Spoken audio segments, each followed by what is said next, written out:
Hello.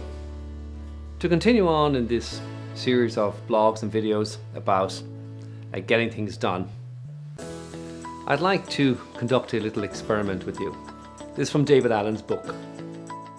You need a pen and paper.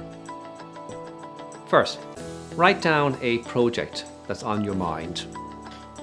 Big or small, business or personal, makes no difference. Something that's on your mind right now. Write it down clearly, what it is. Got it? Good. Now, describe in a single sentence your intended outcome. What's the successful outcome of this? In other words, what would have to happen for you to check off this project as being done? Okay?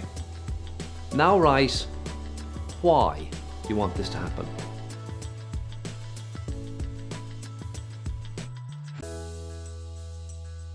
Finally, I want you to write down the next discrete, visible, physical action that needs to happen to move this forward, to move the situation forward, to move towards completion. Got the answer to that? Good. Now let me ask you a question. Was there any value for you in this 2 minutes of thinking?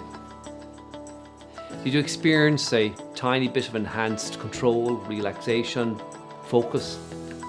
Are you feeling more motivated to actually do something, to take that action, do something about the situation? If your answer to those questions is yes, then you had the same experience that I had.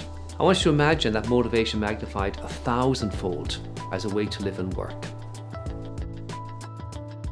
So what changed in the exercise? What happened to create this improved condition? The situation is no further along, at least not the physical world. What happened is that you acquired a clearer definition of the outcome desired and the next action required. And what created that? Thinking. Simple as that. Thinking, but thinking a different way. So let's look at what David Allen suggests in his book, Getting Things Done. And first, let me just read to you the review on Amazon, their own review of the book. And they say, "Our ability to be productive is directly proportional to our ability to relax. Only when our mind is clear, our thoughts are organized, can we achieve stress-free productivity. His system teaches us how to identify, track, and choose the next actions on all our tasks, commitments, and projects, and master all the demands on our time while unleashing our creative potential." Now, that's some review, that's some recommendation.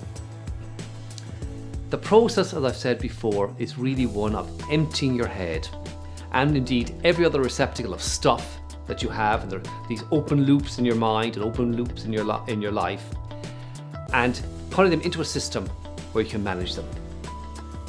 Now, stuff can be as varied, as I mentioned before, as varied as piece of paper, notes to yourself, notes from other people, emails to respond to, phone calls to respond to, lists of things to do, somebody badgering you to clean out the garage, you made a promise to do it, promises to your partner and kids, financial obligations, and so on.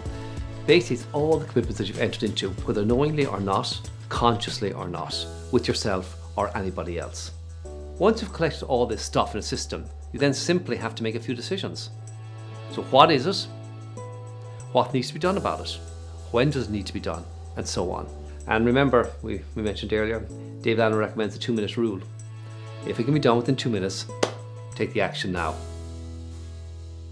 David Allen suggests, and I agree, that you need to be ruthless and regular about the collection, centralization, and processing of tasks and data into discrete categories of actionable items.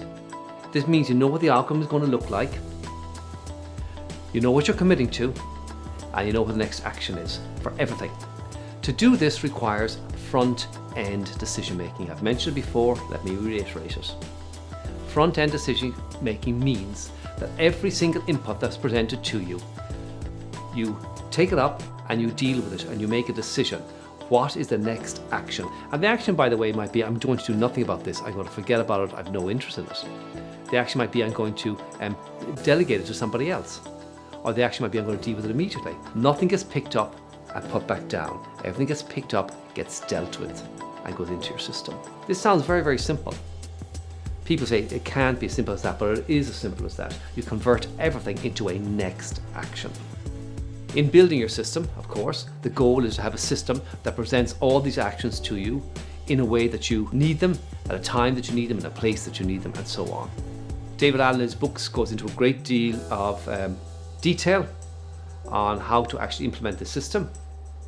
I'm going to shortcut it a bit for you, even though I've already recommended that you acquire and read the book yourself. But I am going to shortcut in the next video, and I'm going to talk about my own system, how I've taken David Allen's concepts and how I apply them in my own life and in my own business to manage my affairs and manage my life. And I can attest that I have nothing on my mind.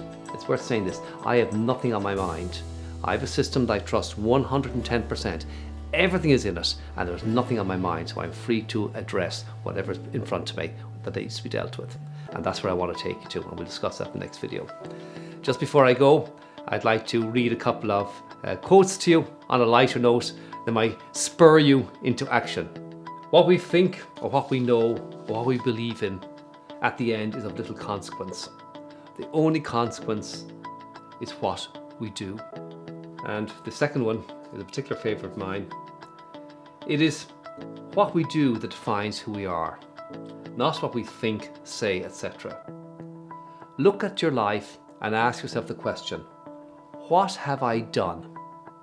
Then decide that the next time you ask the question, the answer will be more to your liking. Thank you.